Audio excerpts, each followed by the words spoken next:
सच्ची रामायण, लेखक पेरियार ईवी रामासामी। यह जानते हुए भी कि सुग्रीव व विभीषण दोनों धोखेबाज है और अपने ही भाइयों को मरवाकर उनकी गद्दी हासिल करने की निकृष्ट इच्छा रखते हैं, राम ने उन दोनों से दोस्ती की थी। वीडियो को लाइक, शेयर, कमेंट करें और सब्सक्राइब करना ना भूलें। राम ने गैर वफादार भाई के कहने पर बाली को, जो उसे कोई नुकसान नहीं पहुंचा रहा था, छिपकर पीछे से मारा। यह वही राम था जिसमें बाली से आमने सामने लड़ने की हिम्मत नहीं थी। ऐसे राम को अज्ञानी लोग अपना नायक समझते हैं, जबकि ब्राह्मण उसकी प्रशंसा करते नहीं अघाते। विभीषण द्वारा राम की अधीनता स्वीकार करते समय राम अनजाने में अपनी बुरी और धोखेबाजी भरी नीयत के बारे में बता देता है। उस समय राम ने भरत की प्रशंसा की थी कि धरती पर एकमात्र भरत ऐसा वफादार और आज्ञाकारी है जो उसको, बड़े भाई को, दुष्ट होने के बावजूद अपना सकता है। उसने आश्चर्य व्यक्त करते हुए कहा कि क्या एक ही पिता और माँ की संतान कोई और भाई है जो भरत की तरह आज्ञाकारी और वफादार हो। अयोध्या कांड 17 सर्ग। इस तरह देखे तो राम ने यह मान लिया था कि वह दुष्ट है। बाली को मारते हुए राम ने अपने इस कार्य को यह कहते हुए उचित ठहराया कि जानवरों को मारते हुए धर्म का पालन जरूरी नहीं है, और राम ने बाली को इस आधार पर मार डाला कि उसने विवेकानुसार आचरण नहीं किया था। बाली को उस पर लगे आरोपों का जवाब देने का मौका देने की कोशिश किए बगैर राम ने केवल स्वार्थी सुग्रीव के कहने पर बाली की हत्या कर दी। राम ने बहुत सी स्त्रियों के कान, नाक, स्तन इत्यादि काटकर उन्हें कुरूप बना दिया था और उन्हें बहुत सी यातनाएं दी थी, शूर्पणखा और अयोमुखी। राम ने बहुत सी स्त्रियों को मार डाला था, जैसे ताड़का। राम ने कई अवसरों पर स्त्रियों से झूठ बोला था। राम ने यह कहते हुए स्त्रियों का अपमान किया कि औरतों पर कभी विश्वास नहीं करना चाहिए और अपने गुप्त भेद पत्नी को भी नहीं बताने चाहिए। अयोध्या कांड 100 सर्ग। राम ने हमेशा ही यौन सुख के प्रति अनुचित आसक्ति थी। उत्तरकांड 42 सर्ग। राम ने कई जीवों को अनावश्यक रूप से मारा तथा उन्हें खा गया। राम ने कहा था कि वह केवल राक्षसों को मारने के लिए बन गया था। उसने कहा कि वह इसलिए भी बन गया था क्योंकि उसने किसी और को यह वचन दिया था कि वह राक्षसों का नाश करेगा। अरण्यकांड 10 सर्ग। राक्षसों को जबरन लड़ाई में घसीटने के लिए राम ने सीता के मना करने के बावजूद रावण के राज्य में प्रवेश किया था। अरण्यकांड 9 एवं 10 सर्ग। खर से लड़ते हुए राम ने कहा था, जंगल में मुझे सिर्फ राक्षसों को मारने के एकमात्र मिशन को पूरा करने के लिए भेजा गया है। अरण्यकांड 29 सर्ग। स्वार्थवश राम ने खुद को सुग्रीव के हवाले कर दिया, जो स्वयं बेहद नालायक और विश्वासघाती था। राम ने सुग्रीव से कहा था कि मुझे स्वीकार कर लो, मेरे ऊपर दया करो। किष्किंधा कांड। यह जानते हुए भी कि विभीषण ने अपने भाई रावण को धोखा दिया है, राम ने उसे अपने पक्ष में कर लिया। उत्तरकांड 17 सर्ग। राम ने विभीषण को लंका का राजा बनाने का वचन पहले ही दे दिया था। उत्तरकांड 18 सर्ग।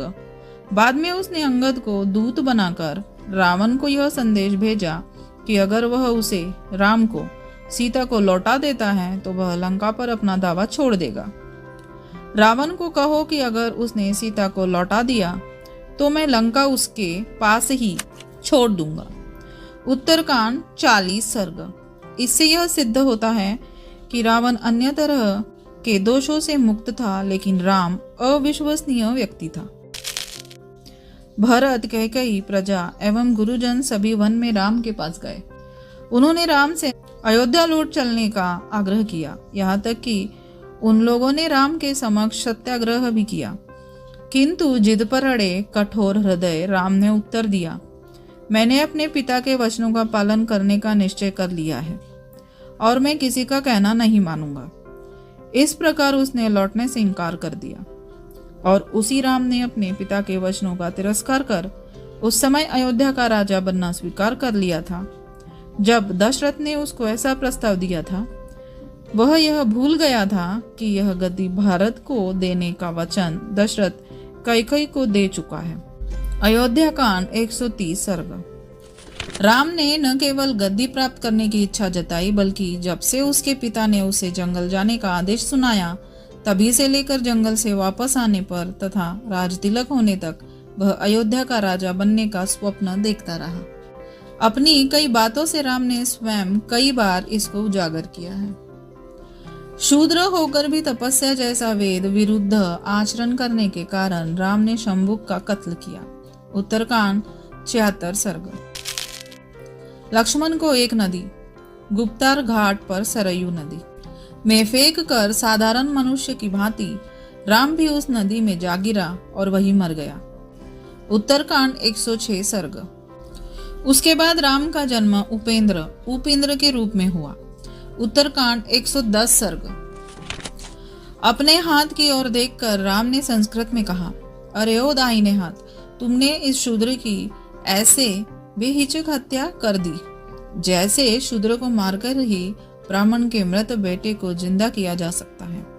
क्या तुम राम के ही शरीर का हिस्सा नहीं हो? वाल्मीकि रामायण।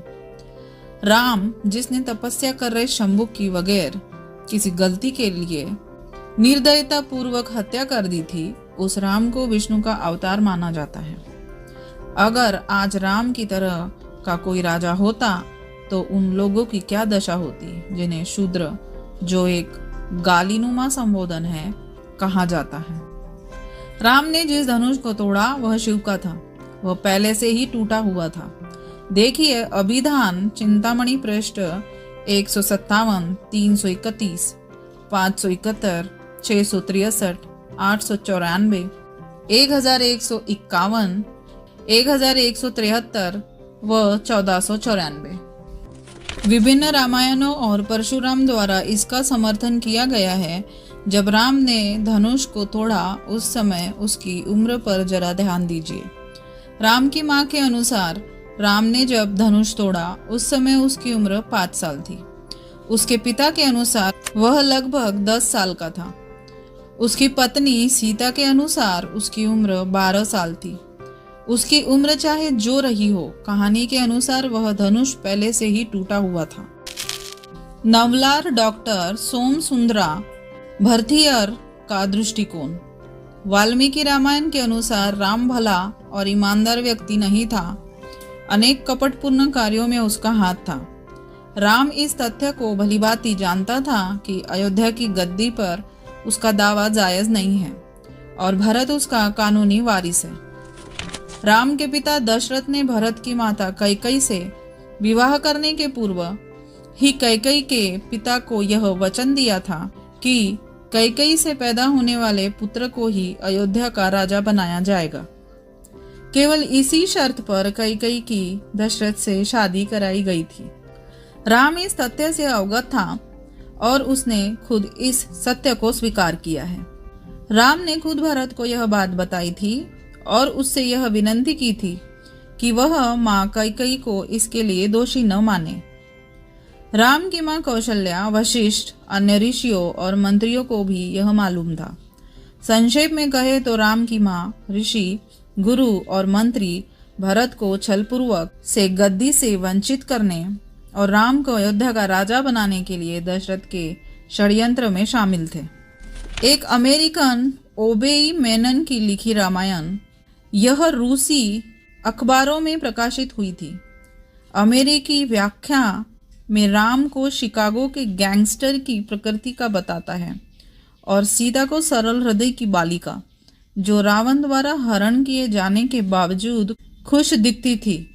देखिए 20 नवंबर 1954 को प्रकाशित news and views from the Soviet Union, volume number 13, जिल्द नंबर 263, पृष्ठ 2।